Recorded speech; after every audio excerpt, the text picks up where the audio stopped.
కోసమే బీసీఎఫ్ ఏర్పడిందని మరొకసారి తెలియజేస్తున్నారు. బీసీఎఫ్ ఏర్పడిన ఉద్దేశం ఏంటంటే భవిష్యత్ తరాన్ని కాపాడుకోవడం బీసీఎఫ్ ఏర్పడింది. భవిష్యత్ తరం విద్యార్థులకు భూమి లేదు, చదువు లేదు, ఉద్యోగాలు లేవు, చేతి వృత్తులు ధ్వంసం అయిపోయినాయి. ప్రజలు చివరికి బీసీలు అడ్డ మీది కూలీలుగా మారిపోతున్నారు. అడ్డ మీది పోతే కూడా కూలీ దొరకడం లేదు. కూలీ చేసుకుందామంటే కడుపుకి అన్నం తిందామంటే లేదు. మీరు అందరూ చాలా మంది నన్ను అన్నారు ఇచ్చోడు, బయట నన్ను కామెంట్ చేస్తున్నారు. ఇప్పుడు ఇచ్చోడు చంద్రరాములు ఆయన ఆనందంగా 398 జీతంతో పనిచేసినోడు, 1,50,000 రూపాయల జీతం వచ్చినాడు, రిజైన్ చేసి పిచ్చోడు లాగా రోడ్లు ఏమని తిరుగుతున్నాడు. తిక్కోడు అని నన్ను అనుకుంటాను బయట.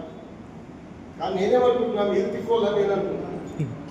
ఎందుకంటే కడుపు కింద తిండి తింటున్నారు, ఫ్యాన్ కింద వండుకుంటున్నారు, రోజులు కలుస్తున్నాయి. కానీ రేపటి నీ తరాన్ని సమాధి చేస్తున్నారని నేను వాళ్ళకి చెప్తున్నా. రేపటి మీ పిల్లలను సమాధి చేస్తున్నారు. రేపటి మీ పిల్లలను రాజులను చేయడానికి, మీ పిల్లలను గొప్ప వాళ్ళుగా తీర్చిదిద్దడానికి, ఈ వ్యవస్థలో గొప్పగా నిలబడేందు కోసం నేను రాజీనామా చేసిన.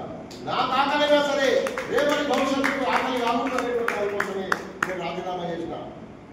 మీకు బాధ అనిపిస్తుంది చెప్తే, ఎంత గడ్డుపడి పరిస్థితిలో ఈరోజు ఉద్యమాలు నడిపిస్తున్నామంటే, హైదరాబాద్లో పోయి ఉన్నాం, హెడ్ క్వార్టర్లో ఉన్నాం. హెడ్ క్వార్టర్లో బద్దలు కొట్టాలి, హైదరాబాద్ చేజిక్కించుకోవాలి, కబ్జా చేయాలి, అక్కడ మన రాజ్యం నిలబెట్టాలనే ఉద్దేశం కోసం పోయి ఆడ అడ్డ మీద పోయి కుర్చీ వేసుకొని కూర్చున్నాం. ఆఫీస్ ఓపెన్ చేసినాం, కానీ చేతిలో పైసలు ₹1 లేదు. ఒక రోజు 2 రోజులు బీపీ టాబ్లెట్ వేసుకోవడానికి 2 రోజులు పైసలు కాబట్టి 2 రోజులు బీపీ టాబ్లెట్ వేసుకోవాలి. 48 అవర్స్ దాటితే పెరాలసిస్ వస్తుంది బీపీ పేషెంట్స్ లేవు. ఆ పరిస్థితిలో తిరిగి మళ్ళీ ఎప్పుడో లాగా మరి కొంతమంది మన మేధావులు ఎంప్లాయీస్ ఇక్కడే ఉన్నారు. మన మేధావులు మన చుక్క కేశవులు గారు ఎప్పుడు పైసలు అడిగితే అప్పుడు ₹1000 వేసేస్తారు మనకి. అంతే మన ఉద్యమం నిలబెట్టడం అంటే ఉద్యమం యొక్క లక్ష్యాన్ని అర్థం చేసుకున్నటువంటి వారి ఉద్యమాన్ని కాపాడతారు. ఈ ఉద్యమాన్ని ఎందుకు కాపాడాలి, ఎందుకు బాధ్యతగా నేను తీసుకురావాల్సిన అవసరం ఉందని చెప్పి గమనించినటువంటి ఎంతోమంది మేధావులు ప్రొఫెసర్లు వెళ్ళి మాట్లాడిన తర్వాత, మొన్న రీసెంట్గా అడ్వకేట్స్తో పోయి నేను మాట్లాడిన తర్వాత అడ్వకేట్స్ చెప్పారు, మీరు చెప్పింది కరెక్ట్, మీ ఫార్ములా కరెక్ట్ ఉంది, మీ సిస్టమ్ కరెక్ట్ ఉంది, మిగతా బీసీ సంఘాలకు మీ సంఘానికి చాలా తేడా ఉంది అని చెప్పి ఐఏఎస్ ఐపీఎస్ ఆఫీసర్లు కూడా నిన్నగాక మొన్న ఎస్పీ గారి దగ్గర నిన్న పోయి మనం మాట్లాడించాం. ఎస్పీ గారికి కూడా చెప్పినాం, సార్ విద్యార్థులు చనిపోతున్నారు ప్రైవేట్ స్కూళ్ళల్లో, అదేవిధంగా యువకులు మాదక ద్రవ్యాలను తీసుకొని చచ్చిపోతున్నారు, ఆత్మహత్యలు చేసుకుంటున్నారు, ఎదుటి వాళ్ళని చంపుతున్నారు, అమ్మాయిలను రేప్ చేస్తున్నారు. ఇంత భయంకరంగా తయారైన సొసైటీ.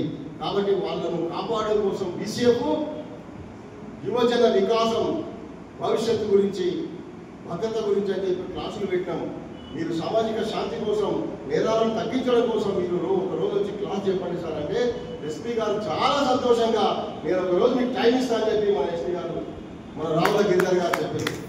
అట్లా ఐఏఎస్ ఐపీఎస్ చిరంజీవి సార్తో కూర్చొని ఒక డే అంతా మాట్లాడినా, సార్ మీరు IAS officer BC intellectual forum పెట్టారు, కానీ మీరు ఒక దిశగా సక్రమైన బాటలో నడవాలి, సరైనటువంటి సంఘానికి మార్గదర్శకంగా ఉండాలి. ఇగో బీసీఎఫ్ లక్ష్యం ఇది అంటే తప్పనిసరిగా మీ బీసీఎఫ్ కనుక నేను ఉంటానని చెప్పి ఐఏఎస్ చిరంజీవి సార్ చెప్పిండు. ఐపీఎస్ చెప్పారు ఎంతోమంది, ఇప్పుడు ఉద్యోగంలో ఉన్న వాళ్ళు కూడా చెప్పిండ్రు. తర్వాత ప్రొఫెసర్స్, సెంట్రల్ యూనివర్సిటీ ప్రొఫెసర్స్, తర్వాత జడ్జీలు, వాళ్ళ దగ్గర కూడా నేను కూర్చొని మాట్లాడినా.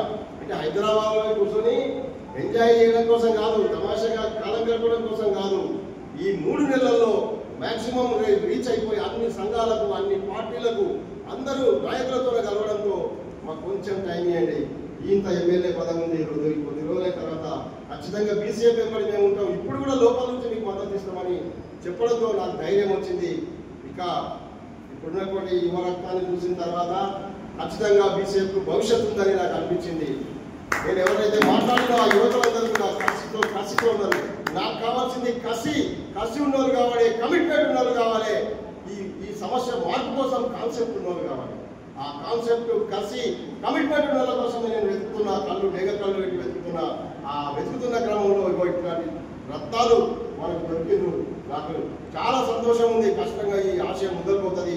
బీసీఎఫ్ అనేది ఖచ్చితంగా ప్రతి ఒక్క ఇంటికి ఒక వీరుని తయారు చేస్తుంది, ప్రతి ఇంటికి ఒక ఉద్యమ వీరుని తయారు చేస్తుంది అని చెప్పి మీకు ఈ సందర్భంగా తెలియజేస్తూ ఖచ్చితంగా మనం అనుకుంటున్నాం. బీసీఎఫ్ అనేది ఆషామాషిగా ఉప్పన్న కొడితే కొట్టకపోయేది కాదు. ఈరోజు నలుగురు ఉండొచ్చు, నలుగురున్నా గట్టి గింజలు మెరికల్ వీళ్ళంతా ఈ గట్టి గింజలతోనే రేపు అద్భుతమైన పంట పండిస్తాం, భారతదేశానికి ఒక గొప్ప మార్గదర్శకత్వంగా నిలబడతామని చెప్పి ఈ దేశాన్నే విముక్తి చేసేటందుకోసం బీసీఎఫ్ ముందరకు వచ్చిందని తెలియజేస్తూ, బీసీఎఫ్ అనేది ఒంటరి కాదు, 60% ఉన్నటువంటి బీసీలకు ప్రతినిధి బీసీఎఫ్. అంతేకాకుండా మనతో పాటు మనలాగా బాధలు పడుతున్న కష్టాలు పడుతున్నటువంటి 78 సంవత్సరాల తర్వాత కూడా మందులు దొరకక చనిపోతున్నటువంటి ఆదివాసీలు, నీళ్లు దొరకక మైళ్ళ తరబడి నడిచిపోతున్నటువంటి ఆదివాసీల విముక్తి కోసం మనం పోరాడాల్సిన అవసరం ఉంది. మన బాధ్యత బీసీలుగా ఈ నాగరిక సమాజంలో ఉంటూ బిర్యానీలు తింటున్నాం, మందు తాగుతున్నాం, తర్వాత కడుపు నిండా తిని హాయిగా ఉంటున్నాం. కానీ అక్కడ ఆదివాసీలు రోగాలు వచ్చి చచ్చిపోతే దిక్కులేనటువంటి పరిస్థితి ఉంది.